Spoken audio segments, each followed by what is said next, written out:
Bonjour, bienvenue dans cette vidéo qui concerne les enjeux et les conflits dans le monde après les années 1989 et donc après l'effondrement de l'URSS et du bloc communiste. Donc c'est une vidéo qui s'adresse aux élèves de 3e et qui va chercher à comprendre quels sont les nouveaux enjeux et quels sont les nouveaux conflits qui menacent le monde justement après l'effondrement de l'URSS. Ce qu'il faut déjà retenir, c'est que la disparition de l'URSS en 1991 va non seulement marquer la fin de la guerre froide, mais aussi l'avènement d'un nouveau monde. Le monde passe d'un monde bipolaire, c'est-à-dire constitué de deux pôles, l'URSS contre les États-Unis, à un monde unipolaire dans lequel on a les États-Unis qui deviennent la seule superpuissance du monde et qui n'ont plus véritablement de concurrents pour pouvoir s'opposer à eux. Au cours des années 1990, de nombreux conflits vont se développer un petit peu partout dans le monde et on va voir même l'apparition des premiers mouvements terroristes qui vont se nourrir de l'instabilité du monde et qui vont en profiter pour frapper différents pays dans les années 2000. Aujourd'hui, les États-Unis font face à de nouveaux concurrents. Donc, ils ont été pendant longtemps la seule force dominante du monde, mais ils voient l'arrivée sur la scène internationale de nouveaux concurrents tels que les BRICS. Donc, c'est un terme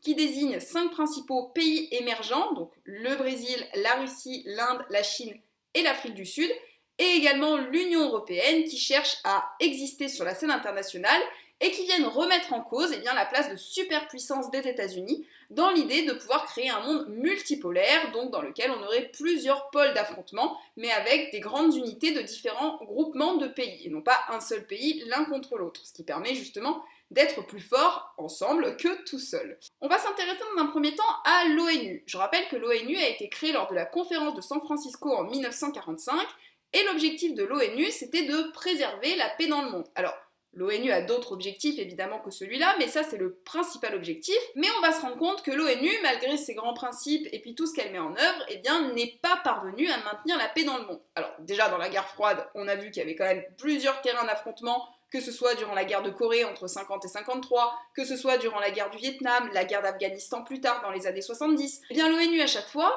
va dire que ce n'est pas bien, mais pour autant ne va pas être en capacité d'intervenir. La fin de la guerre froide, elle a notamment fait surgir d'anciens conflits, et elle a donné lieu à de nouveaux affrontements guerriers. C'est bien pour dire que l'ONU n'est pas parvenue à empêcher qu'il y ait de nouvelles guerres. Il y a eu notamment une guerre dans l'ex-Yougoslavie entre 1991 et 1999. Il y a eu un conflit entre Israël et la Palestine, qui existait depuis 1949, mais qui perdure depuis. Et de nombreuses guerres civiles également en Afrique, dont l'une qui va conduire à un nouveau génocide. Donc là aussi, l'un des principaux objectifs de l'ONU, c'est quand même d'empêcher qu'il y ait de nouveau des crimes contre l'humanité et des crimes de guerre. L'Organisation des Nations Unies, en 1994, n'est pas parvenue à empêcher le génocide des Tutsis qui a été orchestré par les Hutus au Rwanda. Je fais ici un petit aparté justement pour me focaliser sur le génocide rwandais qui a eu lieu en 1994. Quand on parle de génocide, généralement on pense immédiatement aux Juifs, et on a tendance à oublier les génocides des populations arméniennes qui ont eu lieu durant la Première Guerre mondiale et le génocide rwandais qui a eu lieu en 1994. Or, ce qu'il faut savoir, c'est qu'entre avril et juillet 1994, il y a eu un autre génocide qui a été organisé par les Hutus au Rwanda contre les Tutsis et qui a fait près de 800 000 victimes. Alors, en dépit des alertes qu'il y a pu y avoir, l'ONU est arrivée trop tard pour empêcher le massacre. Le génocide des Tutsis, il trouve son origine dans la politique coloniale et l'idéologie raciste qui avait été développée par les pays occidentaux lorsqu'ils étaient venus au XIXe siècle. C'étaient les Belges qui s'étaient installés au Rwanda et l'ensemble de la population était alors partagé en 3 catégories. On avait d'un côté les Hutus, qui étaient des agriculteurs, qui concernaient à peu près 85% de la population. De l'autre côté, les Tutsis, qui eux concernaient à peu près 14% de la population et étaient pour la plupart des propriétaires de troupeaux. Et il y avait également les Twa, qui eux étaient des ouvriers et artisans et qui correspondaient à peu près 1 à 2% de la population. Mais ces 3 catégories parlaient quand même la même langue et pratiquaient la même culture et la même religion. Pour pouvoir contrôler le pays, les Belges, qui étaient donc les colons qui dominaient et qui gouvernaient le Rwanda, ont choisi de confier toutes les structures politiques aux Tutsis, qui se sont alors chargés notamment de surveiller les Hutus et les Twa. À partir de 1956, les Rwandais ont revendiqué leur indépendance, il y a eu une guerre civile qui a éclaté, des mouvements de libération coloniale qui ont été composés, avec en majorité des Hutus à leur tête, et l'ONU a rapidement insisté pour que les Belges accordent leur indépendance au Rwanda, ce qui a été fait le 1er juillet 1962. Sauf que dans le pays nouvellement indépendant, les Hutus ont commencé à rejeter les Tutsis et une partie d'entre eux ont été obligés de quitter le pays et de se réfugier dans les espaces voisins. Dans les années 1990, on voit l'apparition de mouvements extrémistes racistes qui se développent dans la société. Et le 21 octobre 1993, le président du Burundi, qui était donc un des États voisins du Rwanda, qui était dirigé par un chef Hutu élu démocratiquement, a donné le coup d'envoi d'une certaine forme de radicalisation à partir de plusieurs mouvements extrémistes racistes rwandais qui se sont rassemblés sous la bannière qui s'appelait donc Hutu Powers, avec l'idée de mettre en place une espèce de propagande de haine et de préparer psychologiquement la population au génocide. Donc l'idée, c'est véritablement de former dans les villages des milices Hutus et d'avoir une forte propagande qui se diffusait via des journaux, via la radio, via la télévision ou des grands meetings politiques dans lesquels on comparait les Tutsis à des nuisibles, à des insectes dont il aurait fallu se débarrasser. Et donc on a tout un processus pour animaliser finalement les Tutsis, pour en gros dire ce ne sont plus des êtres humains, ce sont des cafards, ce sont des insectes, et on essaye de faire en sorte que la population se mette véritablement à les détester. Donc pourquoi est-ce que la population détestait les Tutsis? C'est principalement parce qu'ils avaient eu du coup des avantages durant la période coloniale, et là les Hutus cherchent dans une forme de vengeance à éliminer cette partie de la population. Pour rappel, un génocide, la particularité qu'il y a, c'est que c'est pas un simple massacre de population, c'est véritablement quelque chose de programmé. Donc là on voit que l'État met en place une propagande, qu'elle prépare psychologiquement la population au futur massacre des Tutsis, et donc l'État l'organise progressivement et explique que si les Tutsis ne sont pas éliminés, et bien finalement le nouvel État rwandais indépendant risque d'être en danger. Donc à l'époque, les troupes des Nations Unies sont présentes au Rwanda, c'est-à-dire que les casques bleus et l'ONU sont là pour éviter justement qu'il y ait de nouveaux débordements et qu'il y ait des conflits. Sauf que les troupes sont déployées partout dans le pays, notamment pour essayer de limiter les affrontements entre Tutsis et Hutus qui avaient déjà eu lieu, mais en 1994, l'ONU décide de se désengager et ils abandonnent complètement le Rwanda à leur sort. Ils disent c'est bon, ça ne nous concerne plus, et ils s'en vont. Très rapidement après, un massacre est donc organisé par l'État contre les Tutsis, dans un véritable processus d'extermination de cette population. Le 7 avril 1994, des barrières sont montées sur les routes de manière un peu stratégique pour essayer d'empêcher les Tutsis de s'enfuir, et les civils, qui sont notamment encouragés par l'État, vont participer au génocide et vont dénoncer leurs voisins. Il y a des petits regroupements qui sont formés, qu'on appelle les Ibiteros, qui sont donc des espèces de meurtriers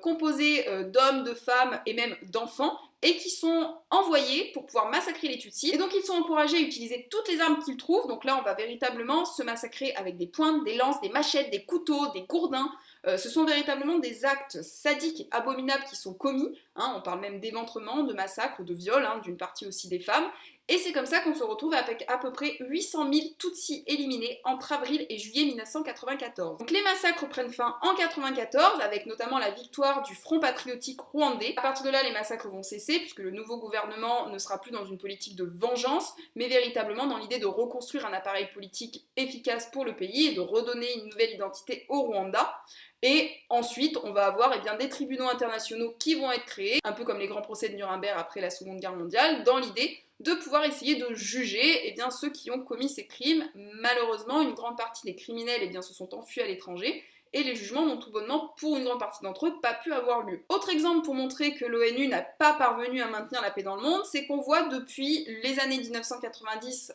et à partir des années 2000, l'augmentation des mouvements terroristes et des attentats à travers le monde. Le premier attentat dont on se souvient, ou en tout cas qui a marqué l'histoire, c'est l'attentat contre les tours du World Trade Center. Le 11 septembre 2001, les États-Unis sont frappés par des attaques terroristes de grande ampleur qui sont notamment organisées par un groupe terroriste islamiste qui s'appelle Al-Qaïda. Et les tours jumelles du World Trade Center s'effondrent et causent la mort à peu près de 2000 personnes,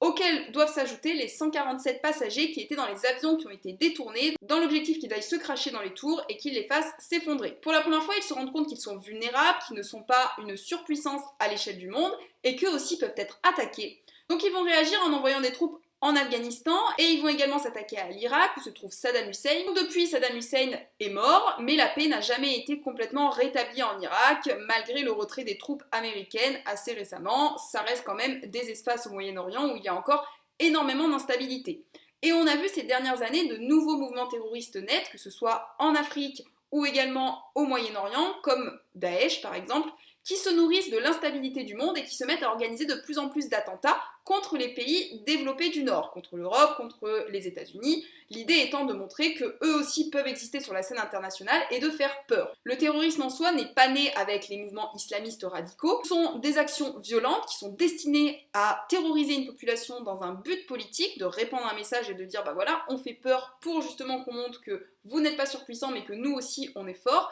C'est une arme qui a existé à travers l'histoire, qui a déjà été utilisée. La différence qu'il y a, c'est qu'aujourd'hui, les terroristes utilisent des moyens techniques et modernes, notamment l'usage des réseaux sociaux pour communiquer entre eux et pour se transmettre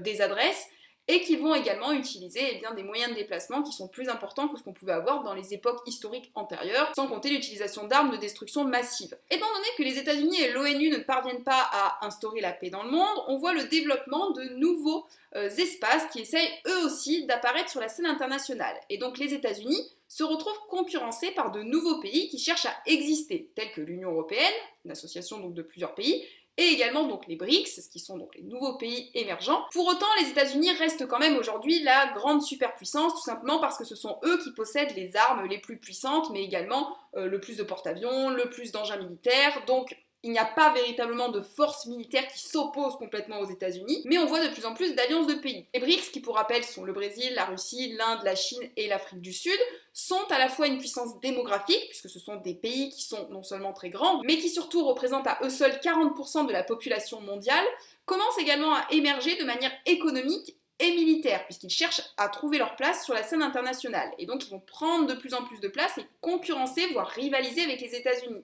On voit que la Russie commence à se remilitariser, on voit que la Chine mène une véritable guerre économique contre les États-Unis, puisqu'aujourd'hui la Chine est l'atelier du monde, et qu'elle commence à mettre des comptoirs économiques un petit peu partout en Asie, mais également en remontant partout dans le monde, puisque les Chinois achètent des vignobles par exemple en France, aux États-Unis, qu'on voit de plus en plus de communautés chinoises qui s'installent dans différents pays. En Inde par exemple, une des stratégies qui est mise en place par le pays, c'est l'arme culturelle, c'est-à-dire qu'on va répandre l'idéologie indienne, tout ce qui est yoga, bouddhisme, qui se répand partout dans le monde, et bien ça aussi c'est une arme culturelle qui permet justement de faire connaître l'Inde et qui n'est plus simplement le modèle états-unien qui soit plébiscité, mais qu'on puisse voir également qu'à l'échelle du monde, il y a d'autres modèles qui pourraient exister. Quant à l'Union européenne, c'est la même chose, c'est aujourd'hui une puissance économique majeure, même si elle a quand même des difficultés à se faire entendre puisqu'elle peine à exister notamment sur la scène militaire et qu'elle est toujours en alliance grâce à l'OTAN avec les États-Unis, mais pour autant on voit que l'Union européenne essaye de prendre son indépendance et également de concurrencer du coup la superpuissance des États-Unis. Ce qu'il faut donc retenir, c'est qu'aujourd'hui le monde est devenu multipolaire, c'est-à-dire que c'est un monde qui est caractérisé par l'émergence de plusieurs centres et de plusieurs sphères d'influence, et que la multiplication des accords, qu'ils soient économiques, politiques, culturels et sociaux entre les régions des différents pays du monde, permettent de concurrencer le monopole qui était exercé par les États-Unis et de faire naître un nouvel ordre mondial dans lequel on aurait non pas un seul pays qui aurait toute l'influence sur le monde entier, mais plusieurs pays comme ça qui rayonneraient et qui existeraient sur la scène internationale. Mais évidemment, le fait qu'il y ait plusieurs pays, ça veut dire qu'également il y a plusieurs concurrents, et donc malheureusement ça veut dire qu'on n'est certainement pas à l'abri qu'il y ait de nouveaux conflits à travers le monde. Donc comme vous pouvez le constater, c'est un cycle perpétuel qui se répète inlassablement depuis le début de l'histoire de l'humanité. Voilà, j'en ai terminé pour ce cours, j'espère que cette vidéo vous aura permis d'un petit peu mieux comprendre quels sont les nouveaux enjeux et conflits qui parcourent le monde depuis les années 1989 et l'effondrement du bloc communiste. Je vous remercie pour votre écoute et je vous dis à très bientôt pour une prochaine vidéo.